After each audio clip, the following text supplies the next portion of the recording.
வணக்கம் உறவுகளை, மீண்டும் ஒரு புதிய காணொலியில் உங்களை சந்திக்கிறதுல மகிழ்ச்சி. நீங்கள் பார்த்துட்டு இருக்கிறது என்கேடி செஃப்.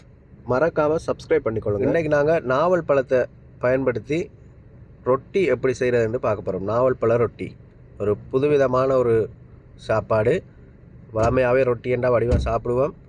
இதில் நாவல் பழம் சேர்த்து செய்ய போகிறோம். இதை என்ன மாதிரி செய்ய போகிறோம்ன்றதை நாங்கள் பார்க்கலாம்.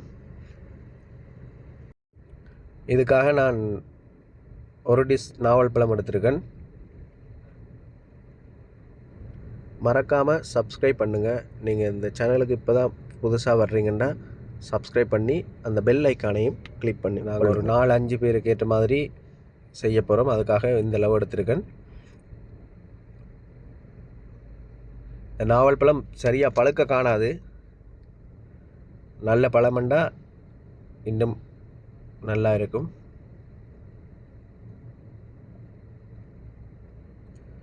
முடிஞ்ச வரைக்கும் நல்ல பழமாக சேர்த்துக்கொள்ளுங்க.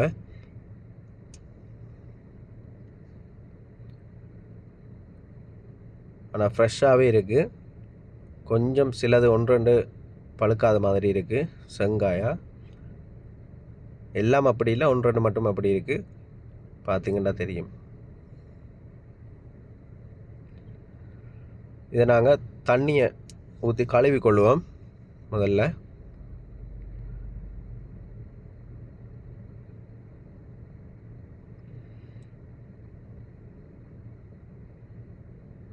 இது உப்பொண்டும் போட்டு கழுவு தேவையில்லை, சும்மா கழுவினா காணும்.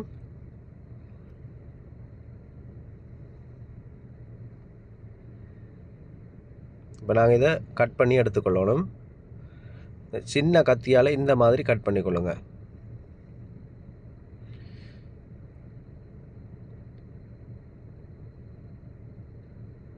சுற்றி இருக்கிற அந்த தோல் அப்படியே சதையோடு வெட்டி எடுத்திங்கன்னா சரி. இது சரியாக பழுக்க காணாதுன்றதால இந்த மாதிரி செய்கிறோம். இல்லாட்டி நல்ல கனிஞ்ச பழமெண்டா கையாலேயே நசிச்சு எடுக்கலாம். அந்த விதையை மட்டும் தனியாக எடுத்துட்டோம்னா சரி, இது பிரச்சனை இல்லை. இப்படி சீவியும் எடுக்கலாம், வெட்டியும் எடுக்கலாம். கொஞ்சம் மினக்கேடும், பிரச்சனை இல்லை.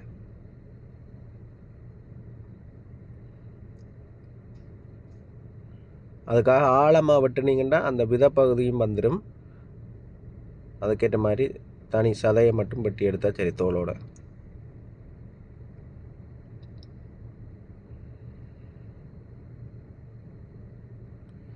இந்த வெட்டி கொண்டிருக்கே 2-3 பழம் சாப்பிட்டோம்.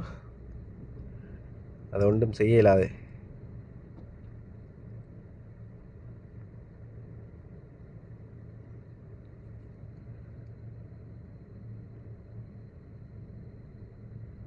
இவ்வளவும் வெட்டணும்.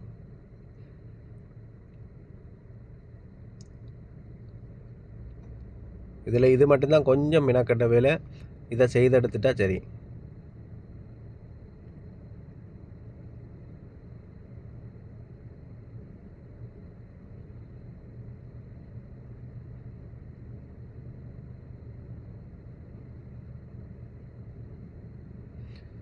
இதே மாதிரி வெட்டி கொள்ளுங்க. மேலேயும் கொஞ்சம் சதை இருக்கிற பையா மேலேயும் கீழேயும் கொஞ்சம் வெட்டி கொள்கிறேன்.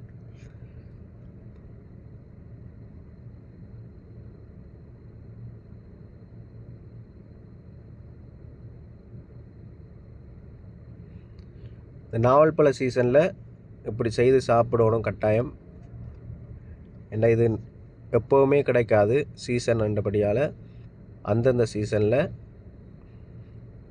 அந்தந்த பழங்களை நாங்கள் சாப்பிடணும், கட்டாயம் சாப்பிடணும்.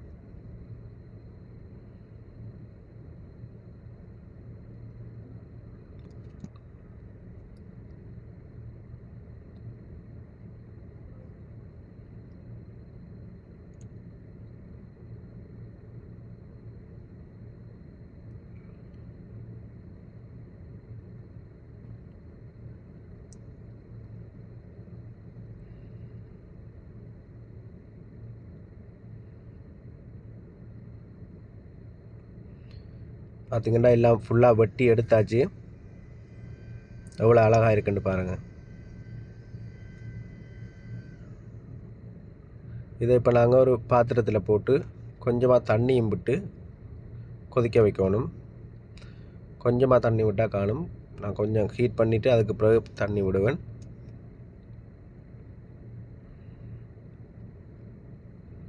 கொஞ்சமாக தண்ணி சேர்த்துருக்கேன். நல்லா கொதிக்கணும், கிண்டி விடணும்.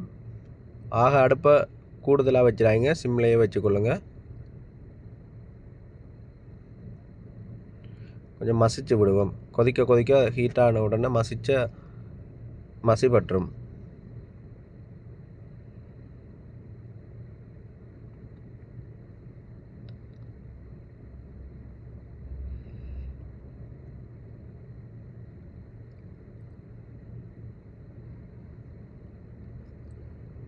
கொதிச்சு கொண்டு இருக்கு.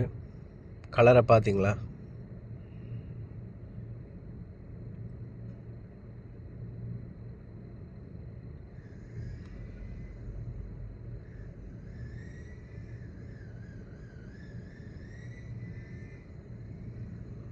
பார்த்தீங்கன்னா தெரியும் எப்படி இருக்குன்னு. இயற்கையான கலர், எந்தவித ரசாயன கலரும் சேர்க்காத ஒரு கலர். இதை நாங்கள் வடித்து எடுத்துக்கொள்ளுவோம்.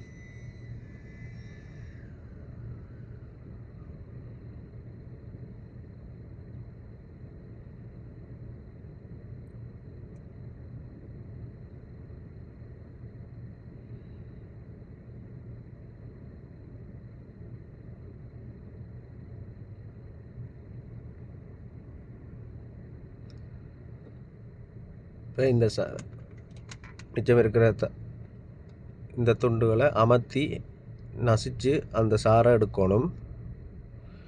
நீங்கள் ஒரு வெள்ளை காட்டன் ஒன்றில் போட்டும் புழிஞ்சு எடுத்துக்கொள்ளலாம்.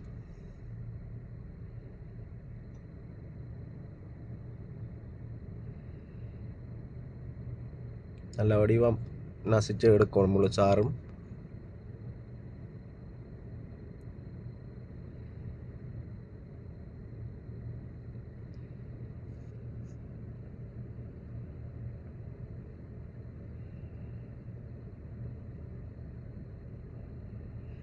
நாங்கள் ஃபுல்லாக எடுத்துட்டோம். பார்த்தீங்கன்னா தெரியும் அவ்வளோ ஒரு நல்ல கலரில் இருக்குண்டு. இதுக்கு நாங்கள் இப்போ ரொட்டி செய்ய போகிறோம்ன்றதால ஒரு தேங்காய் எடுத்துருக்கோம். ஒரு தேங்காய் திருவி எடுக்கிறோம்.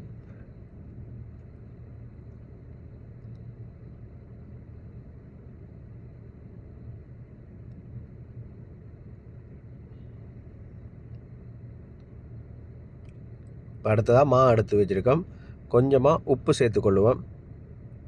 அதாவது கொஞ்சமான்ற அந்த மாவுக்கு ஏற்ற அளவு உப்பு சேர்த்துக்கொள்ளுங்க. அடுத்ததாக திருவி வச்சுருக்க தேங்காய் பூவையும் சேர்த்துக்கொள்ளுவோம்.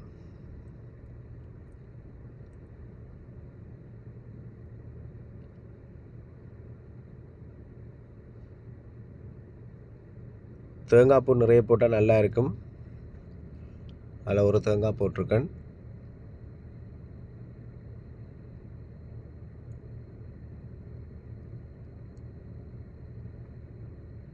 ஃபுல்லாக மிக்ஸ் பண்ணிக்கொள்ளுவோம்.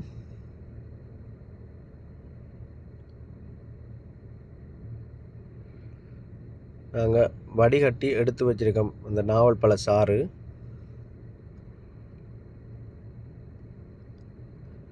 இதை மிக்ஸ் பண்ணி கொண்டு அதையும் எடுத்து அடுத்ததாக சேர்க்க போகிறோம். ஃபுல்லாக இல்லாமல் கொஞ்சம் கொஞ்சமாக சேர்த்து குழச்சி கொள்ளுவோம்.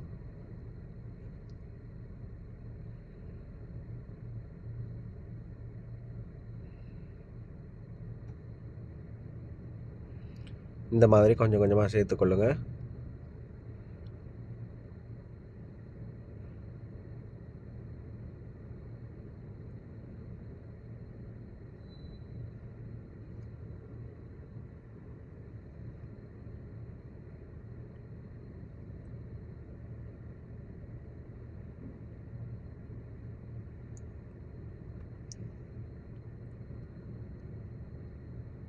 நீங்கள் சாதாரணமாக அந்த வீட்டு ரொட்டி குழைக்கிற மாதிரியே குழைச்சி கொள்ளுங்க.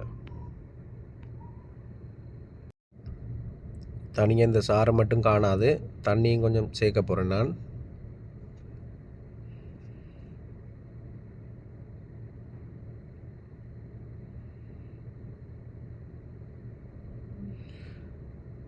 நல்ல வடிவாக மிக்ஸ் பண்ணணும்.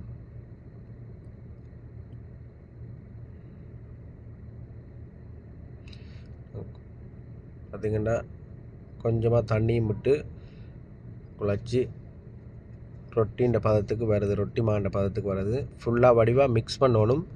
இதை பார்த்திங்கன்னா தெரியும், அங்கங்கே அந்த நாவல் கலர் வந்து தெரியுது.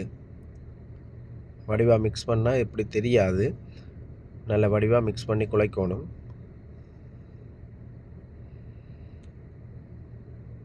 உருண்டையும் பிடிச்சி வச்சுட்டோம். ரொட்டிக்கு ஏற்ற மாதிரி உருண்டை, உங்களுக்கு எந்த அளவு ரொட்டி தேவையோ அந்த அளவுக்கு ஏற்ற மாதிரி உருண்டை அளவை பிடிச்சி வச்சுக்கொள்ளுங்க.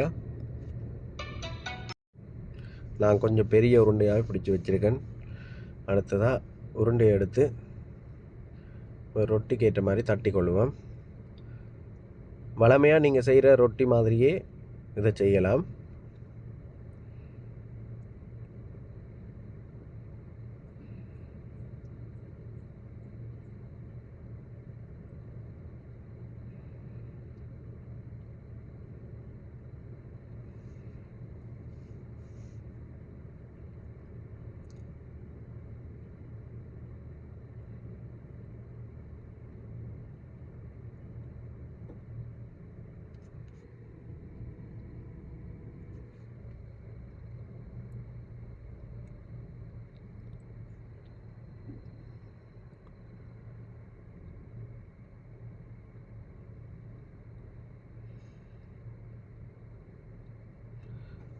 கல் ஹீட் ஆகிட்டுது, கல்லில் போட்டுட்டோம்.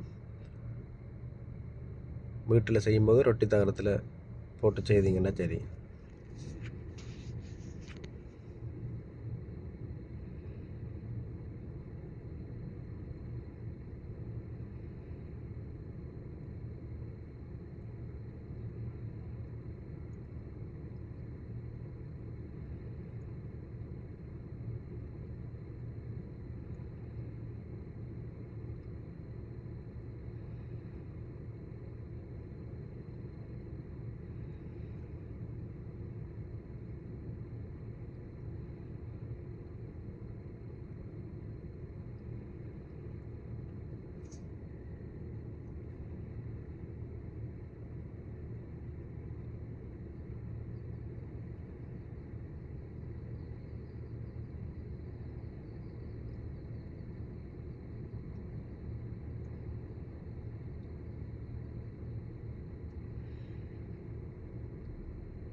ஃபுல்லாக 6 ரொட்டி தட்டியிருக்கோம். மற்ற பக்கம் திருப்பி விடுங்க. கொஞ்சம் அவிஞ்ச உடனே மற்ற பக்கம் திருப்பணும்.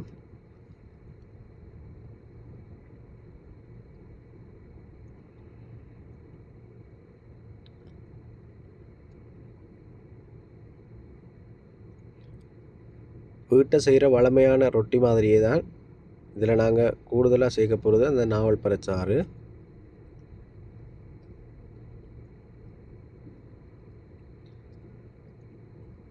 ஒரு வித்தியாசமாக இருக்கும். நாவல் பழ சீசனுக்கு இப்படி செய்து சாப்பிட்டா ஒரு வித்தியாசமாக இருக்கும்.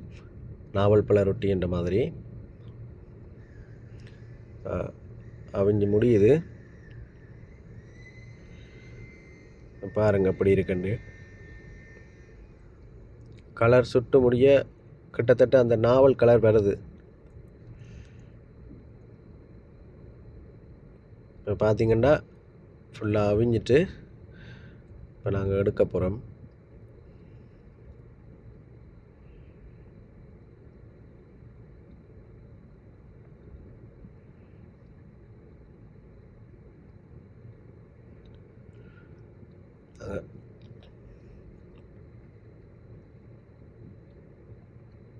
எடுத்து வச்சுருக்கோம்.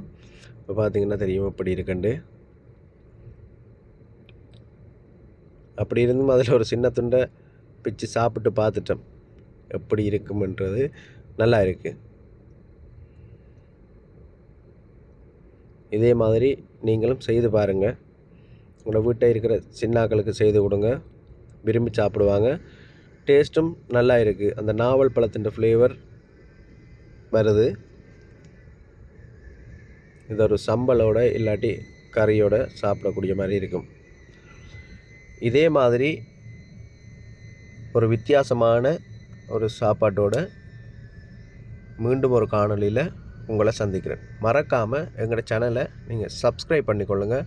அப்படி அந்த பெல் ஐக்கானையும் கிளிக் பண்ணி ஆலில் விட்டுக்கொள்ளுங்கள். அப்போ தான் நாங்கள் போடுற வீடியோ உங்களுக்கு நோட்டிஃபிகேஷனாக வரும். நன்றி.